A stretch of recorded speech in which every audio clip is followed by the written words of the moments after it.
Bonjour tout le monde, bienvenue sur donc ce nouveau chapitre. Premier chapitre que l'on effectue à distance avec donc la classe de troisième et peut-être bienvenue éventuellement aux parents d'élèves qui aideraient leurs enfants sur ce cours. Donc le dernier chapitre que l'on avait commencé et que l'on ne va pas continuer pour des soucis, je pense, de matériel informatique que tout le monde n'a pas à la maison, c'était donc sur la programmation informatique.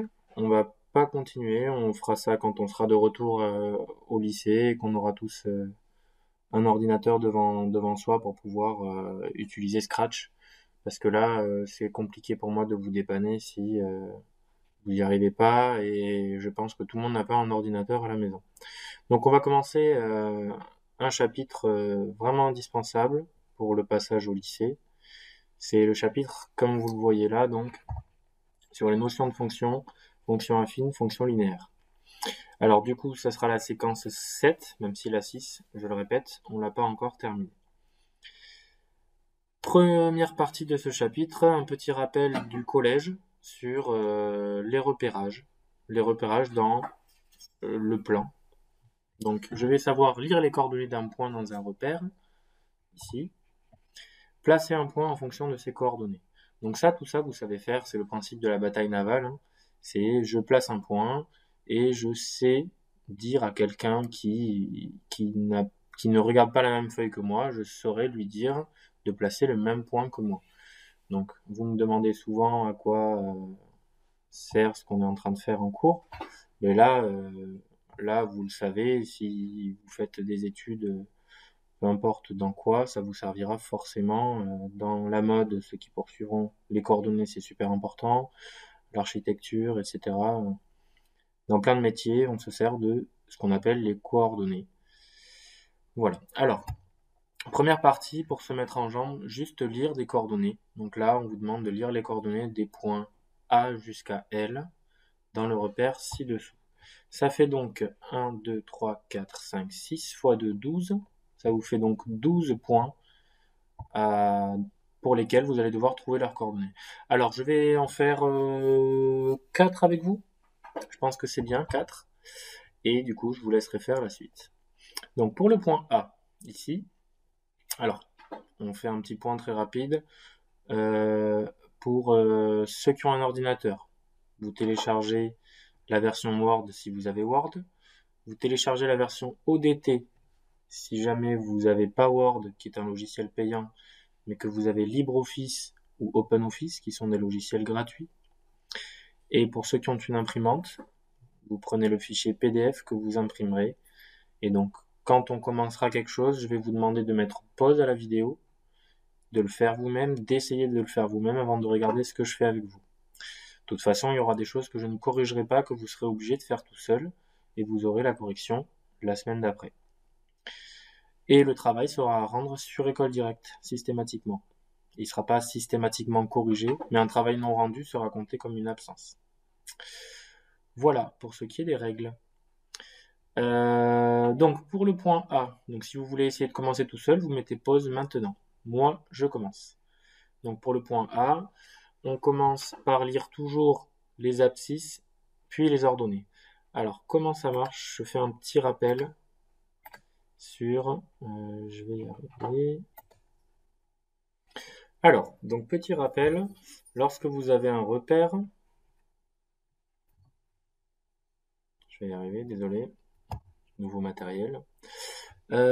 Lorsque vous avez un repère, vous devez, pour repérer un point dessus, forcément indiquer deux coordonnées. Donc, ici, on a ce qu'on appelle les abscisses. Alors, le moyen mnémotechnique que je donne aux élèves pour savoir que c'est abscisse horizontale, c'est on fait un A comme abscisse, et le A, la flèche du A ici qu'on dessine, finit horizontalement. Alors qu'un O, si on dessine un O, ça finit verticalement. Donc abscisse ordonnée. Donc sur les abscisses, on trouve la valeur de x, sur les ordonnées, on trouve la valeur de y. Alors au tout début des mathématiques, on s'est dit, soit on met a de coordonnées x, y, soit on met a de coordonnées y, x. Mais pour que tout le monde fasse la même chose, on a décidé qu'on partirait comme ça. En premier les abscisses et en premier les ordonnées. Alors, on a deux manières de le noter, soit comme ça, soit aussi comme ça. A, deux coordonnées, en haut X, en bas Y. C'est comme vous préférez. Si vous le faites surtout version papier, vous choisirez. Moi, je vous ai un tout petit peu imposé, hop, ici, je vous ai un tout petit peu imposé cette notation-là. C'était juste pour des soucis de présentation. C'était plus facile pour moi. Mais je n'impose rien du tout. Donc, je répète, soit vous restez ici sur cette notation-là, par contre, les points-virgules sont obligatoires.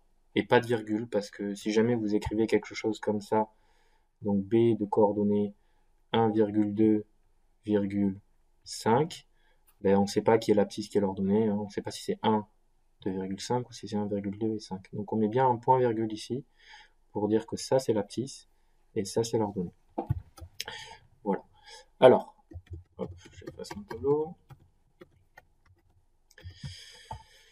On revient donc ici à notre graphique, à notre repère, pardon. Le point A donc a pour coordonnées 3, 2. On lit d'abord les abscisses 3, les ordonnées 2. 3, 2. Le point B, il est ici. Il a pour abscisse 2 et pour ordonnée 1. Bon, rien de compliqué hein, pour l'instant. Je vous l'ai dit, ce sont des rappels. Le point C. Donc là, on a une petite difficulté, c'est qu'on vient lire une abscisse qui est négative ici, il ne faut pas oublier le moins. Donc C a pour abscisse moins 1 et pour ordonnée 1. Et je fais ce petit dernier avec vous qui est celui qui va donner le plus de difficultés aux élèves. C'est quand il y a un point qui est sur l'axe des abscisses ou sur l'axe des ordonnées. Donc D, E par exemple, F ici. Vous allez faire tout seul. Donc D, il a pour abscisse 4. Donc je vous rappelle, pour trouver l'abscisse, on regarde verticalement pour se projeter sur l'axe horizontal. Donc verticalement, on est bien sur 4. Et horizontalement, sur cet axe-là, on vient se projeter, on arrive sur le 0. Voilà. Donc, il ne faut pas se tromper. Là, il y a 50% des élèves qui mettent 0,4, 50% des élèves qui mettent 4,0. Donc, c'est pas du pif. Il faut essayer de vraiment revenir sur un point qui n'est pas sur un axe pour essayer de se rappeler de la méthode qu'on utilise pour pas se tromper. Pour les abscisses, je projette comme ça. Je vais donc vers 2. Ici, pour les abscisses, je vais comme ça, donc vers 4. Voilà, donc si vous avez compris, je vous laisse faire donc le E jusqu'au L tout seul. Donc voilà, vous pouvez mettre pause parce que là je vais passer à la suite maintenant. Alors petit 2 maintenant, ce qu'on vous demande, c'est l'opération inverse. C'est-à-dire que je vous donne des coordonnées de toujours 12 points, que j'ai appelé pareil, hein, mais bon, on est sur un autre repère donc il n'y a pas de souci. Et on demande de placer tous ces points dans le repère suivant. Donc, je vais en faire 4, pareil. Donc, A de coordonnées 2, 0. On vient le placer. Hop, excusez-moi, le temps que je prenne le stylo. Donc, on vient le placer.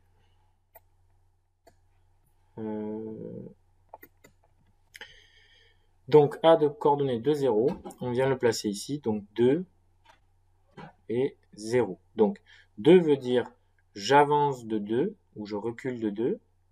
Et 0 veut dire je monte de 0. Donc 2, 0, il va être ici. Donc c'est le point A.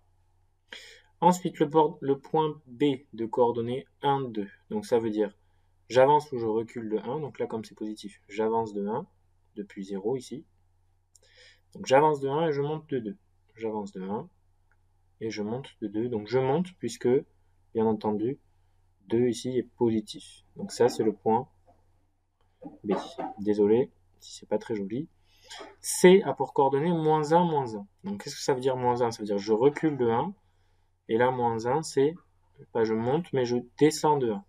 Donc depuis 0, je recule de 1 et je descends de 1. Donc là, ici, je place mon point C. le point D, le dernier que je fais avec vous, moins 3, moins 2. Donc, je recule de 3, parce que j'ai moins 3. Je recule de moins 3 et je monte de 2. Donc ici,